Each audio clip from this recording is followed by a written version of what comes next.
Good morning. My name is Dr. Sito Narcisse, proud superintendent of the East Baton Rouge Parish School System. And we're here for another week, and we're so excited that today we have Aishala Burgess from Truce.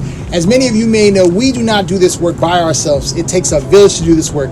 And Truce is an organization that helps us with our community and also works a lot with our criminal justice system.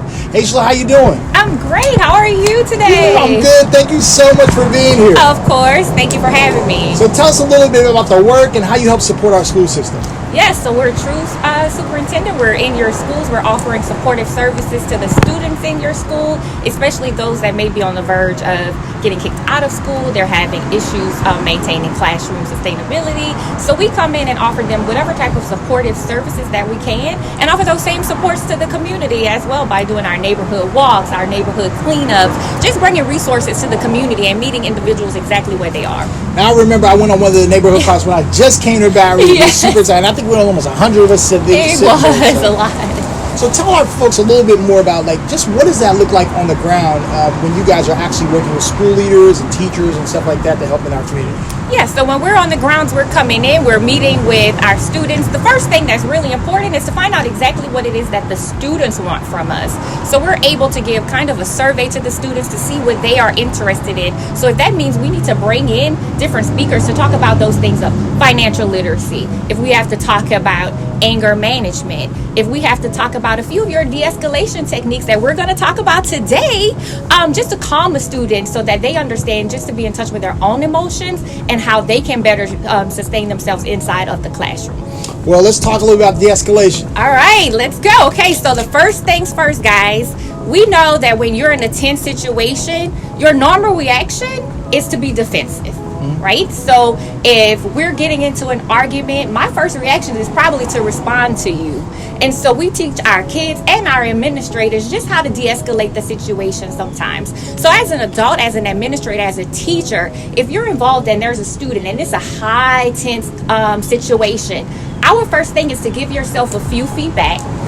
Okay, we want to give ourselves a few feedback because what we don't want is for, if it's a student that's in a very tense situation, we don't want them to feel like you're coming at them, right? So we're going to give them a few feedback.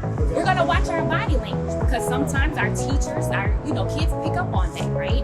And notice them if they're in a high breathing situation, superintendent. So if they're like, they're mad and they're pumped up, right? Then at that point, that student may not be ready to have a conversation with me. So you have to tell them, understand how you're feeling. Are you ready to speak? Are you ready to talk to me? And this is from an adult to a student. This is an adult to a student situation, which is the same thing that we try to tell our kids. If you're walking up on a situation and a kid is coming at you and he's a little tense, then you don't want to go back with that same energy. Yeah. We want to give that 6 feet.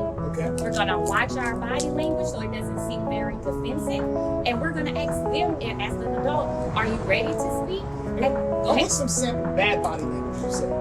Bad, clenching your face, right? Okay. My fists start clenched, my teeth are clenched. As an administrator, sometimes I may be asking you, what's wrong with you? What's your problem? Why are you behaving that way? So now my body language is, I'm coming at you. Yeah. I'm no longer giving you your space. I'm feeling and I'm giving off that same energy, which is something we don't want to do. So what should we do in that example? In that situation, okay, we gave you your 6 feet. Yeah. We're monitoring your breathing if you're ready, because you're high. If we notice that you're starting to calm down a little bit, now we can approach you and say, instead of, why are you acting like that? Maybe the question should be, so what happened to you today? Then you may ask them, do you need a minute? Would you like to go into a separate room? Is there another administrator that you feel more comfortable talking to in this situation? Because sometimes we have to understand that we may not get the answer that we want right then and there. So we may need to give that student a little space. Well, I'm super excited because I know we're going to put a whole lot more on de-escalation. We even have a one-pager that we'll share with our, not only with our students, our faculty, but also our community around how we work with our students across the schools. We appreciate the partnership you have. As you know, we can't do this without you guys. Of course not. Of course not. And if there's anything that you ever need, you can always call us at 225-239-7835 or look on our website at www.collegebr.org. Well, thank you so much. I tell people all the time, I may be the superintendent, but it takes a village to do this work. It does. So as always, hey, we look forward to seeing continue to have a great week. And thanks to our Truce partners and all the partners we have in the city. We are